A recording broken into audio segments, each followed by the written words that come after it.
극락세계는 영생불멸의 자리. 불교는 정말로 우리 인생의 보배로운 가르침이지만 부처님을 간절히 생각하고 또 부처님의 명호를 외는 염불의 가르침과 우리의 이상향인 극락세계가 없다고 생각할 때는 참다운 종교적 역할을 할 수가 없습니다. 그런 만큼 염불과 극락세계라고 하는 것은 아주 중요한 가르침입니다. 관무량 수경은 정토 삼부경에 있는 하나의 경입니다. 그래서 관무량 수경의 전체 내용이 어떤 것인가를 대강 말씀드리면 관무량 수경의 관은 볼 관자, 무량수는 한도 끝도 없는 그런 영생의 생명이 아니겠습니까? 아미타불의 또 다른 이름이 바로 무량수불입니다. 영생의 생명이란 뜻입니다. 아미타불이라고 하는 것은 상대적 존재가 아니라 생명 자체, 우주 생명 자체 또는 우리의 본래 면목 자체가 바로 아미타불입니다. 따라서 아미타불의 이름은 그때그때 상황에 따라 아주 많습니다. 영원한 생명 자체라 이런 때는 무량수불입니다. 아미타불 가운데는 자비나 지혜나 모든 공덕이 한량없이 많다. 한량없이 지혜 공덕이 충만해 있다. 이런 차원에서 의미할 때는 무량광불입니다. 무병광불이라 끝도 가도 없이 광대무변에서 한도 없는 우주 모두를 포섭해 있다는 이른바 공간성을 초월한 그러한 생명입니다. 이런 때는 무병광불입니다. 이렇게 아미타불에 대해서 공덕이 하도 많으니까 청정하다고 해서 청정광불, 헤아릴 수 없다. 그래서 부사의 광불, 또 한도 끝도 없는 행복이라 해서 감로왕불입니다. 영생의 생명수가 감로수 아니겠습니까? 영생하는 생명 자체이기에 감로왕불입니다. 이와 같이 명호 자체의 불교의 공덕이 모조리 다 포괄되어 있습니다. 아미타불은 우리의 육안으로는 볼 수가 없습니다. 극락세계도 분명히 우리 불교도들의 이상세계일 뿐만이 아니라 일체 존재 마음의 고향입니다. 바꿔 말하면 우리 인간 존재뿐만 아니라 모든 중생이 극락세계로부터 와서 극락세계로 간다고 볼 수 있는 것입니다. 또 방편을 떠나 사실 그대로 말하면 이 세계 이대로 바로 극락세계입니다. 이런 것도 우리가 이야기하기가 곤혹스럽지 않습니까? 혼란스럽고 여러 가지 제약이 많은 이런 사바세계가 어떻게 해서 극락일 수 있을 것인가? 이런 것도 여러분들이 의심할 수 있지요. 그러나 이런 것도 조금만 생각해 보면 이론적으로 충분히 이해할 수 있습니다. 불교와 다른 종교의 차이는 무엇인가? 우리 불교와 다른 종교의 차이는 무엇인가? 외도와 불교의 차이는 무엇인가? 이것은 간단히 말하면 삼법인입니다. 삼법인이 있으면 정법이라 말하고 삼법인이 없으면 정법이 아닌 외도라고 합니다. 그러면 삼법인은 무엇인가? 먼저 재행무상입니다. 모든 것은 결국은 무상합니다. 무상하다는 것은 어느 것도 고정된 것이 없단 말입니다. 그리고 덧없다는 말입니다. 인연 따라 이루어진 것은 고유한 것이 아무것도 없습니다. 인간 존재의 눈에 비치는 우리가 인식할 수 있는 모든 것은 다 바꿔 말해서 유의법입니다. 상대 유한적인 법은 모두가 다 인연 따라서 잠시간 모양을 나타내는 것입니다. 따라서 그것은 상만 있는 것이지 성품이 없단 말입니다. 여러분들 금강경을 자주 보셔서 아시겠지만 일체유의법 염홍한 포영입니다. 상대 유한적인 법이나 대상화 시킬 수 있는 그런 것은 염홍한 포용이라 꿈이요 헛개비요 그림자요 거품같이 실체가 없습니다. 일체만법은 허망무상한 것입니다. 인연 따라 이루어진 것은 재행무상입니다. 다른 종교나 철학에는 재행무상 같은 명백한 가르침이 없습니다. 따라서 외도와 정도의 차이가 거기에 있습니다. 인연 따라 이루어진 현상적이고 상대 유한적인 것은 모두가 무상합니다. 고유한 거 없이 순간순간 변화에 맞지 않습니다. 공간성도 시간성도 없습니다. 무엇이 있다는 것은 어느 공간에 고유하게 존재하고 어느 시간이 있어야 있다고 하지 않겠습니까? 우리 인식의 패턴이란 것은 내내야 그런 시간성 공간성이 있어야 하는 것입니다. 다행히도 현대 물리학에서 가장 천재적인 아인슈타인 등이 재행무상이란 소식을 방불하게 말했습니다. 부처님 가르침의 연기법을 방불하게 설명합니다. 아인슈타인의 상대성 원리도 일체 존재라고 하는 것은 상대적으로 있는 것이지 절대적으로 있지 않다고 말합니다. 하이젠베르크의 불확정성의 원리도 역시 일체 존재의 운동량을 바르게 측정할 수 없다고 합니다. 위치를 측정할 수도 없다고 합니다.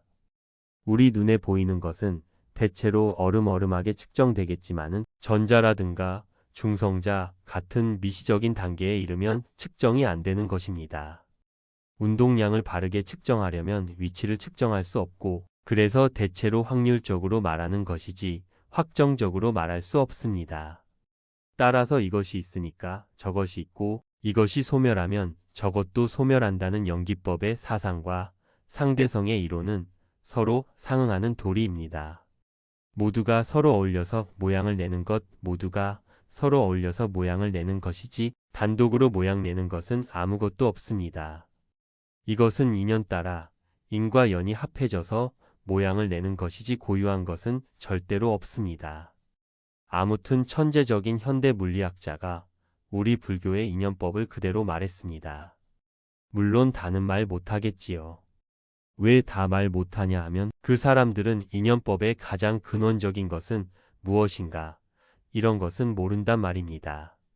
인연뿐만 아니라 가장 근원적인 원인이 무엇인가 이것까지도 분명히 깨달은 분이 부처님이고 역대 조사입니다. 가장 근원적인 것을 모르면 불교 성립이 안 됩니다. 재행무상이라 고유한 것은 아무것도 없이 모두가 상대적으로 잠시간 상을 냈을 뿐입니다. 상은 현상적이기 때문에 실체가 아닙니다. 실체가 아니기 때문에 아까 금강경에서 말한 바와 같이 일체유의법 염홍한 포영입니다. 꿈이요 헛개비요 그림자나 거품 같은 것입니다. 실제로 있지 않습니다. 재범무아입니다. 모든 존재는 무아라 나라고 할 것이 없습니다. 나라고 할 것이 없으므로 내 소유가 없습니다. 부처님 법은 명백합니다. 금강경에서 보면 부처님 말씀은 여어라 진리 그대로 말씀했단 말입니다. 또는 진어라 진리만 그대로 말씀했단 말입니다. 또는 불이어라 다른 것은 절대로 말씀하시지 않았단 말입니다. 또는 불광어라 그 누구도 속이는 말씀이 없단 말입니다. 부처님 법은 진리 그대로 말씀하시고 바로 그것이 진리고 또 진리 아닌 것은 조금도 없고 또는 우리 중생을 속이는 말 역시 조금도 없습니다. 부처님 말씀 보고 결정설이라 합니다. 부처님 말씀은 사자후같이 사자의 포효하는 소리같이 모든 외도나 모든 삿된 것을 절복시킵니다. 따라서 부처님 말씀은 결정설이라 꼭 사실대로 말씀했습니다. 결정설이 무엇이냐 하면 일체 중생실 유불성이라 모든 중생이 불성을 다 가지고 있습니다. 두두물물 산하대지도 일체 중생 사람은 유정 중생이니까 부처의 성품을 가지고 있다고 하더라도 일반 다른 동물이나 다른 식물은 어떻습니까? 불교에서 일체 중생을 말할 때는 인간만 그 속에 들어가는 것이 아닙니다. 동물이나 식물이나 두두물물 산하대직 하나의 천체라든가 그 어떠한 것도 일체 중생의 범주에 다 들어갑니다. 모든 중생이 다 부처의 성품을 가지고 있습니다. 여기서 가지고 있다는 것은 심장에 가지고 있거나 다른 데 가지고 있거나 하는 부분적인 문제가 아닙니다. 불성이란 것은 물질이 아니고 하나의 생명 자체이기 때문에 분명히 있지만 보이지 않습니다.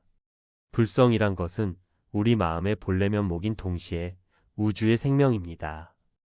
따라서 모든 존재가 생명을 가지고 있다는 말은 모든 존재가 불성을 가지고 있다는 말하고 똑같은 것입니다.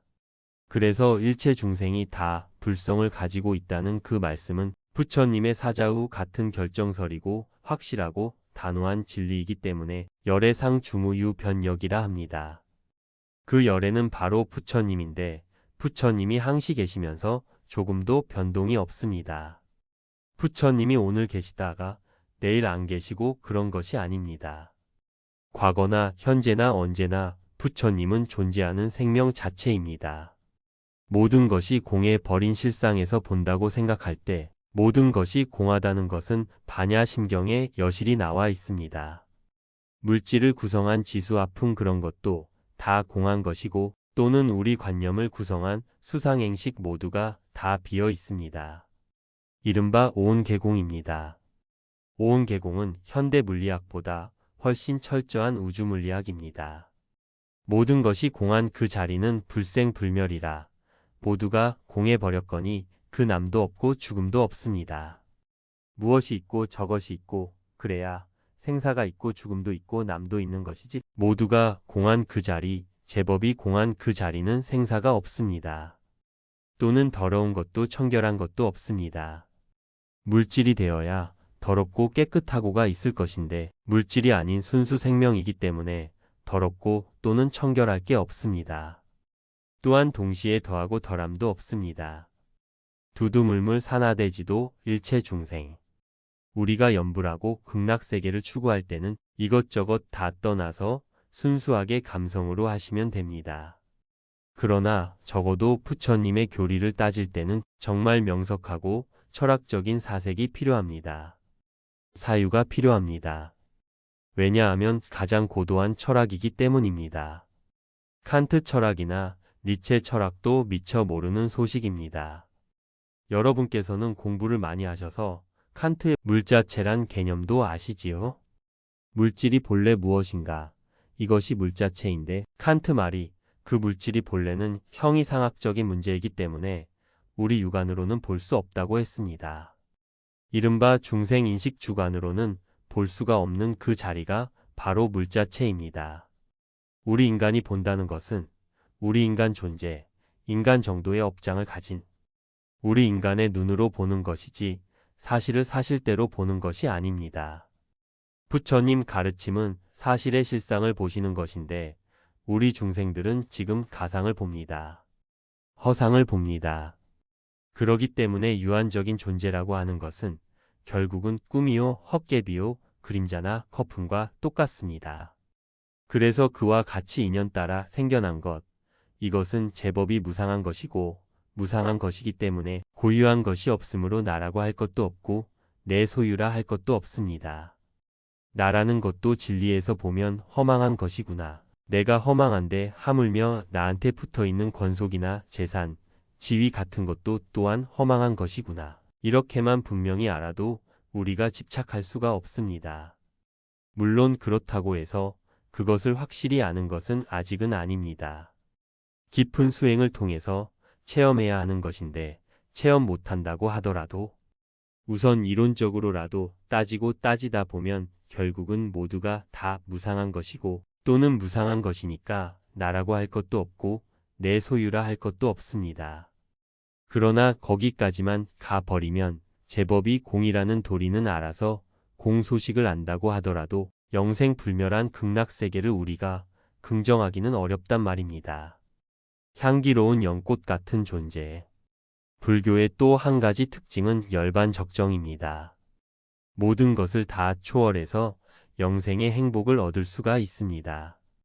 그래서 아까 말씀드린 모든 존재는 변화무쌍하므로 재행이 무상하고 그러기 때문에 제법이 무하라. 나라는 것이나 저것이나 어떤 것이나 고유한 존재가 없습니다. 따라서 내 소유도 없는 것이고 내 권속도 잠시간 인연 따라 만나고 있는 것입니다. 금생에 만나 있다 해서 내생에 꼭 같이 만날 것도 아닙니다. 아무튼 금생에 잠시간 인연 따라서 모두가 만나고 하는 것이기 때문에 모든 법이 나랄 것도 없고 내 소유라 고집할 필요가 없습니다. 뿐만이 아니라 허망무상한 것은 허망무상하지만 허망무상의 진실, 본체는 무엇입니까? 이것은 영생불멸한 불성열반입니다. 영생불멸한 그 자리가 바로 극락세계입니다. 따라서 모든 존재의 본체는 이대로 있는 현상의 실체 자체가 영생불멸의 실체입니다. 우리 인간 존재나 그 허망무상한 본래의 참다운 자리가 이른바 부처님의 법신이고 바로 아미타불입니다. 관무량 수경에 또 이런 말씀이 있습니다. 연불수행자 인중분다리와라. 가장 청정하고 향기로운 연꽃이 분다리와입니다. 그래서 연불수행자는 모든 사람 가운데서 참답고 향기로운 연꽃 같은 그런 존재입니다. 아까 말씀드린 바와 같이 외도와 정도를 알면 더욱 좋겠지요.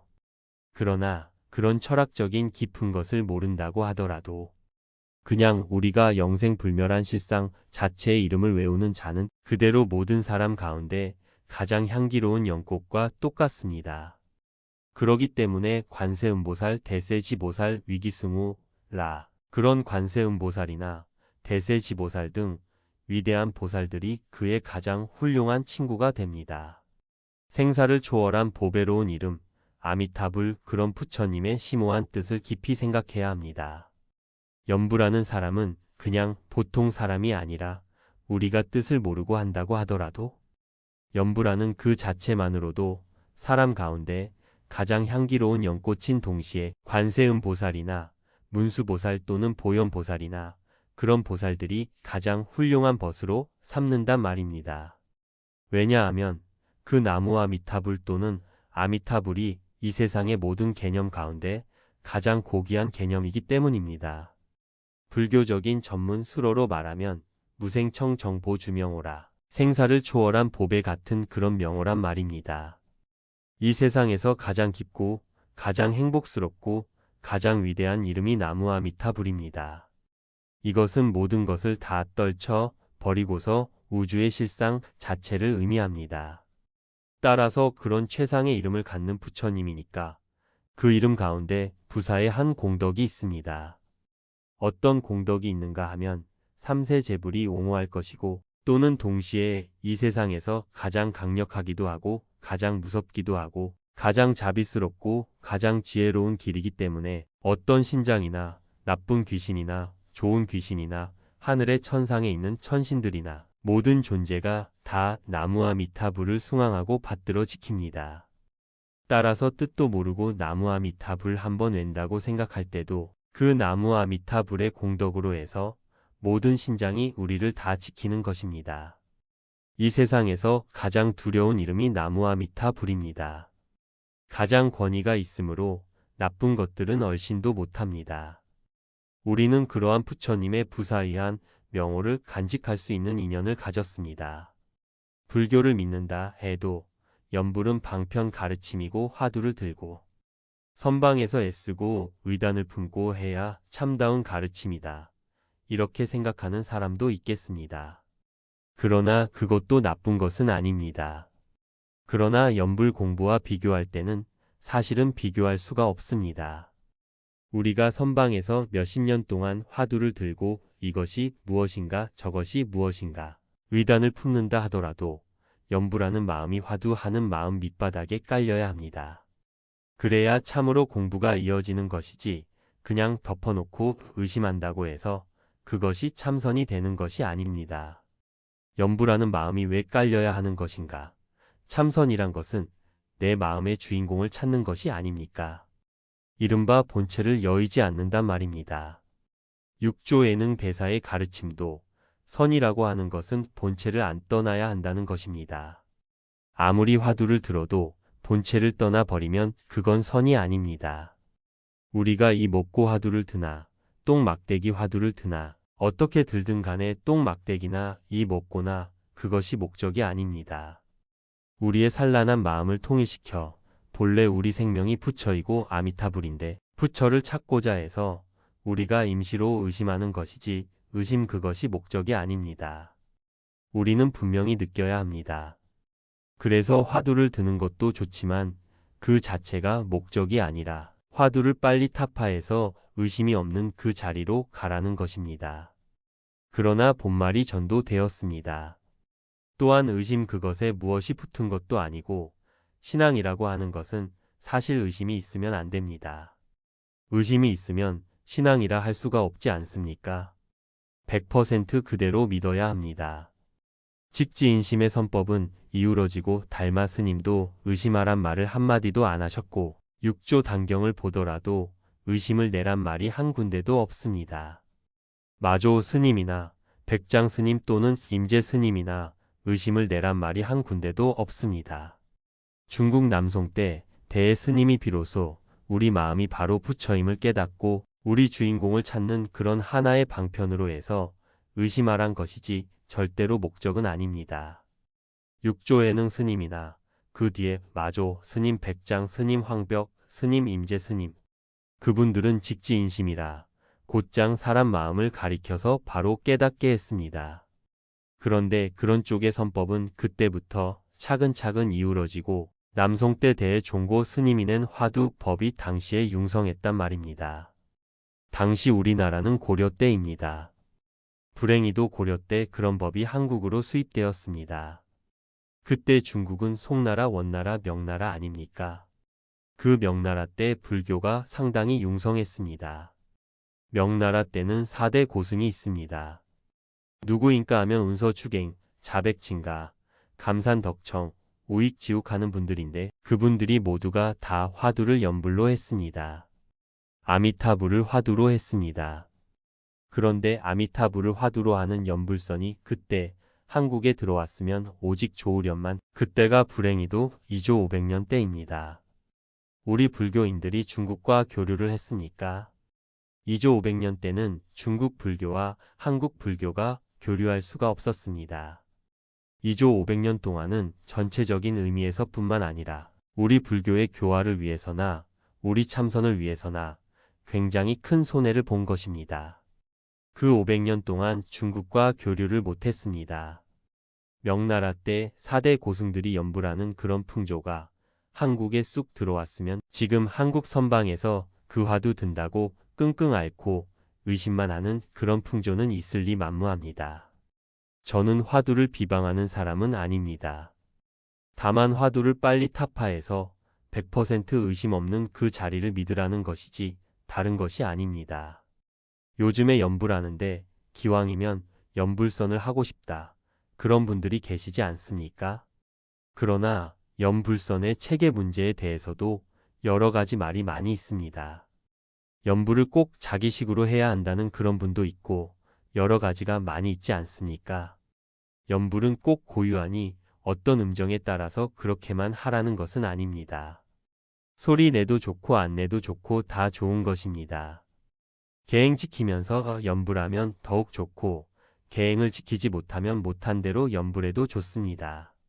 자나 깨나 앉으나 서나 또는 소리를 내고 안 내고 상관없이 연불하는 것은 어느 때나 좋습니다.